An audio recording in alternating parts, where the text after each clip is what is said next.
Rekaman video menampilkan suasana heboh acara hajatan pernikahan dengan rombongan ibu-ibu yang sungguh sangat asik dalam bergoyang. Ibu-ibu itu tampak sangat menikmati alunan dangdut yang terdengar dari speaker. Seorang ibu-ibu yang berada di pinggir pojok kiri dekat si perekam yang mengabadikan momen itu sayangnya harus terusik oleh pengendara motor. Video tersebut diunggah berbagai akun media sosial, salah satunya akun Instagram @info86_Nusantara pada Senin tanggal 21 Maret tahun 2022. Rupa-rupanya, hajatan itu berlokasi di jalan raya umum. Sehingga, beberapa pengendara sepeda motor masih bisa berlalu lalang di depan panggung pelaminan.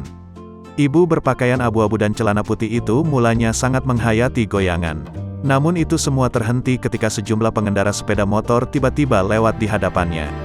Sontak emak-emak tersebut seketika kaget karena dirinya hampir saja terserempet pengendara motor yang melintas. Video unggahan mendapat beragam komentar warganet.